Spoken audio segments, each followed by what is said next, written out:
अब सिकंदर लोधी ने सोचा कि इस महापुरुष को, कबीर जी को दिल्ली ले चलता हूं और वहां हिंदू और मुसलमानों का आपस में बहुत ज्यादा मनमुटाव है और इस महापुरुष के उपदेश से वो ठीक हो जाएंगे, एकम एक हो जाएंगे, मेरा आधा सर दर्द खत्म हो जाएगा, क्योंकि राजा को तो अपने राज्य की चिंता होती है।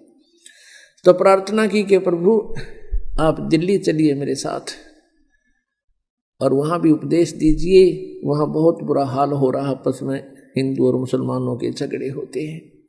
परमेश्वर ने कहा भी हम ऐसे किसी के साथ नहीं चला करते, जो हमारा शागिर्द हो जाता है, शेष हो जाता है तो हम चलते हैं, अन्यथा हम किसी से बात नहीं करते हैं, हम उनके साथ नहीं जाते हैं।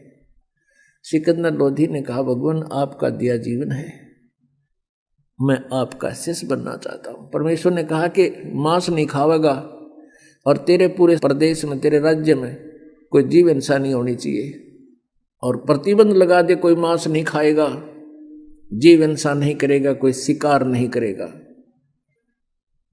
अब सिकंदर लोधी ने कहा प्रभु आपका दास तो हाजिर है, जो कहोगे वो करूंगा, लेकिन ये प्रतिबंध मेरा चलेगा नहीं, मैं लगा अवश्य दूंगा, मेरी कोई नहीं मानेगा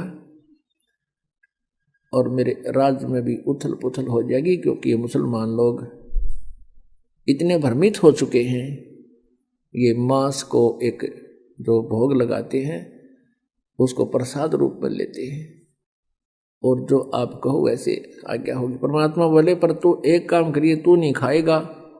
बोला जी मैं नहीं खाऊंगा मांस, आज के बाद टच भी नहीं करूंगा, और जो साधना आप बताओगे मैं वैसे ही करूंगा, और मरता क्या नहीं करता।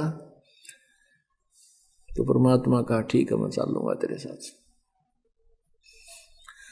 उधर से सिकंदर लोधी का जो गुरु था शेख तकी, वो रेस्ट हाउस में ही रह गया था और सिकंदर लोधी के साथ वो रामानंद जी के आश्रम में इसलिए नहीं गया था कि मैं इन हिंदू काफरों के मंदिरों में नहीं जाता, इनके आश्रमों में मैं नहीं जाता, क्योंकि मैं श्रेष्ठ हूं। और यह श्रेष्ठ वाली बीमारी जीव न मारे, यह श्रेष्ठ तो एक ही है, उत्तम पुरुष है तू अन्य, वो श्रेष्ठ तो वो परमात्मा ही है, बाकी अपने आप में श्रेष्ठ का है वो उसकी भूल निरी है, वो बहुत भूल में है, गलती में। अब शेख तकी रेस्ट हाउस में रह गया था काशी में, फिर वापस आ गए सारे, सिकंदर लोधी भी, वीर सिंह और साथ में कबीर परमेश्वर, आगे बैठा वो दूसरा पीर। तो सिकंदर लोधी ने अपने धार्मिक पीर पहले वाले गुरु से कहा कि शेख तकी आज मेरी खुशी का ठिकाना नहीं, मेरा रोग दूर हो गया, ये अल्लाह आए हैं, ये खुद परमात्मा उतरे हैं। अब कहते हैं ना एक वजीर और फकीर और ये पीर, ये दो इकट्ठे हुए ना लड़े ना। अब शेख तकी के तो आग सी लगी अंदर ही अंदर कि अब ये सिकंदर लोधी इस दूसरे पीर को, दूसरे गुरु को महत्व देगा और तेरी महिमा कम होगी, तेरी रोजी रोटी कम होगी। राग द्वेष ईर्षा मान बढ़ाई, कहते हैं राज तजना सहज है, सहज त्रिया का ने, और मान बढ़ाई ईर्षा दुर्लभ तजना ये। और सिकंदर लोधी ने कहा कि पीर जी मेरा जलन का रोग खत्म हो गया, इन्होंने आशीर्वाद ही दिया था, और एक और चमत्कार दिखाऊं कि मैंने ऐसे ऐसे स्वामी रामानंद जी ने मेरे बारे में उठ पटांग बातें कही थी, मुसलमानों को गलत बताया था, मैंने उसकी गर्दन काट दी और इस अल्लाह ने, इस खुदा ने मेरे सामने जीवित कर दिया, ये खुद अल्लाह है। अब इस बात से उसका तेल जैसे छींटे लगे, जैसे उबलते तेल पर पानी डाल दे, एकदम रोड़ी खा गया। कहने लगा ये सब कहने की बातें हैं, ये सब बनावटी बातें हैं, मैं तो तब जानूं जब मेरे सामने कोई ऐसा करके दिखाए। अब सिकंदर लोधी ने सोचा भाई जब ना मानो तो ना मानो, पर मेरी गिल्त जो बीत गई, मेरे साथ जो कहानी घटना घट गई, इसने मैं कैसे भूल सकूं।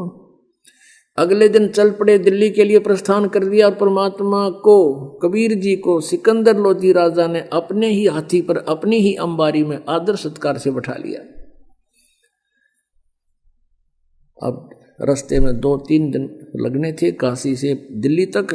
रास्ते में एक जगह पड़ाव किया, दरिया को देख करके उसके साथ रात बिताने के लिए वहाँ अपना लगा दिया पड़ाव, टेंट लगा दिए, अलग अलग विश्राम करने लगे। अब सुबह सुबह शेख तकी के पास सिकंदर लोधी गया प्रणाम करने के लिए प्रतिदिन की तरह, और कहा जाके सलाम वालेकुम पीर जी। पीर जी का तो टेढ़ा मुंह हो रहा, नो क्या मुझे क्या जरूरत है, तुझे मिल तो गया सलाम करने वाला, क्या जरूरत है मेरी। और ठीक है, मैं अब जाके सारे मुसलमानों को बता दूंगा कि राजा तो काफिर हो गया, हिंदू को गुरु बना लिया। अब सिकंदर लोधी के पांव तले की धरती खिसकी कि जाते काम करेगा, और मानना ना सुनता नहीं कति। सिकंदर लोधी ने कहा पीर जी ऐसी क्या गलती होगी कि तुझे तो भगवान मिल गया, अल्लाह मिल गया, अल्लाह आकार में आने लग गया है, हमारे मुसलमान धर्म के विरुद्ध तू बातें कर रहा है। और केवल हमारे हजरत मोहम्मद जी ने ही एक गाय को जीवित किया था, एक बकरे को जीवित किया था।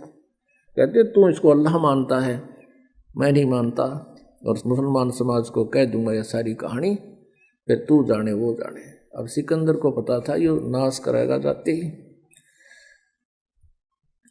सिकंदर लोधी वापस आ गए टेंट में जहां कबीर जी विराजमान थे। सिकंदर लोधी के चेहरे की उदासी देखकर भगवान ने पूछा कि राजन कोई राजकाज की बुरी खबर सुन ली क्या, आप मायूस कैसे हैं। तो सिकंदर लोधी ने कहा प्रभु क्या बताऊं, अब मेरे दुख ने मैं जान सकता हूं, मेरे साथ बीती हुई घटनाओं से मैं परिचित हूं, ये पीर जी नहीं जानता, ये मेरा धार्मिक गुरु जो है, ये मेरा पहलड़ा खसम, अब यो मन इतना दुखी कर रहा है परमात्मा, कल से मुझे चैन नहीं है इसकी, वहां से भी मैंने देखी थी इसकी जो गतिविधि, और अब तो ये बहुत टेढ़ा मुंह कर रहा है, जाते ही सब मुसलमानों को कह देगा तो मेरा राज्य नहीं रहेगा। परमेश्वर ने पूछा क्या चाहता है ये। शेख तकी ने कहा था कि मेरे सामने जीवित करके दिखावे जब जानू मैं नहीं मानता, मैं साथ थोड़ा ही था। तो कबीर जी ने कहा कि उसको कह दो कोई मुर्दा ले आवे, चाहे कोई पशु ले आ, पक्षी ले आ, कोई मनुष्य ले आ, और अब जिंदा कर देता हूं, कह दे उसको ले आ मुर्दा। सिकंदर लोधी गया शेख तकी के पास और कहा पीर जी आप कोई मुर्दा ले आओ, और कबीर जी कहते हैं अभी जीवित कर दूंगा। तो वो कहता मैं कहां से लाऊं, कभी समय आएगा जब देखूंगा। अब परमात्मा को पता था कि राजा का टेंशन बना दी इसने, और ये दिल्ली तक पहुंचाएंगे इतने तो हार्ट अटैक हो जाए मनमाने सिकंदर का। तो कहते हैं अपने भगत की टेंशन भी परमात्मा एक सेकंड में कारण बना दे। उसी समय क्या देखा कि दरिया के बाहर सब कोई टहल रहा था, कोई नहा रहा था, कोई अपना घूम रहा था। इतने में क्या देखा कि एक मुर्दा, एक बच्चे का शव, 12-13 साल की आयु के बच्चे का शव, जिसको अंतिम संस्कार कर दिया गया था मृत्यु के उपरांत। क्योंकि कुछ ऐसे कबीले हैं जो न तो जमीन में दबाते हैं, न सभा करते हैं, अग्नि में संस्कार नहीं करते, वो केवल जल प्रवाह कर देते हैं। वो ये सोचते हैं कि इसके शरीर को मछली खाएंगी, कीड़े मकोड़े खाएंगे, इसको कुछ पुण्य हो जाएगा, और उसको दरिया में जो समुद्र की तरफ जा रही होती है उसमें एक अच्छे आदर के साथ एक फ्लोटिंग ऐसा बना देते हैं, बेड़ा सा घास फूस का, लकड़ी थोची से लकड़ी लगा कर उसके ऊपर आदर से लेटाकर और उसके ऊपर एक कपड़ा डालकर जल प्रवाह कर देते हैं। ऐसा जल प्रवाह किया हुआ मृत बच्चा आ रहा था सौ। तो सभी ने कहा कि वो आ गया मुर्दा, वो आ गया मुर्दा, सब आगे भाग कर बाहर। कबीर जी भी को भी बुला लिया, शेख तकी भी आ गया, और शेख तकी कहता है अब करके दिखा दे इसको जीवित, हम मान जाएंगे। परमात्मा बोले पहले तू करके दिखा, कहीं फिर बाद में नंबर बनाओ मैं भी कर दूँ। अब सभी ने कहा ठीक है शेख तकी आप भी करके दिखा दो, आपके पास कोई शक्ति है। अब वो लगा अपने जंतर मंतर करण यावा होता, वो तो होना क्या था उससे। वो पहुंच गया, मुर्दा चला गया लगभग 2-3 फरलांग, यानी 600-700 फुट नीचे को डाउन स्ट्रीम में बहता हुआ। तो शेक्ति कहता है ये तो अपने सिर से बला उतरवाना चाहा था, ये भी नहीं कर सकता, ये बातें बनाता है। ये तो चाहा था कि मुर्दा चला जाए, तेरी इज्जत रह जावे, वो इसने कर ही दिया, मुझे लगा दिया इस पे। अब परमात्मा ने ऐसे संकेत किया मालिक ने हाथ से, वो मुर्दा वापस चल पड़ा। जैसे इंजन की नौका होती है, इंजन वाली मोट, और वो दरिया के फ्लो के विपरीत चल पड़ती है, ऐसे वो मुर्दा दरिया के ऊपर से ऐसे वापस आके और वहां खड़ा हो गया सामने, ऐसे लेट नूका नू स्थिर हो गया मुर्दा, वो मृत शरीर। नीचे से लहरें बह रही हैं दरिया की और वो सब ऐसे है। तब परमात्मा ने कहा जीवात्मा जहां भी है तो कबीर आदेश से इसमें प्रवेश हो और बाहर आ जा। इतना कहना ही था प्रभु का कि सारे शरीर में कंपन होने लगी और वो बच्चा एकदम खड़ा होकर और तैरता हुआ बाहर आया और परमात्मा के चरणों में दंडवत प्रणाम किया। बोलो बंदी छोड़ कबीर साहेब की जय।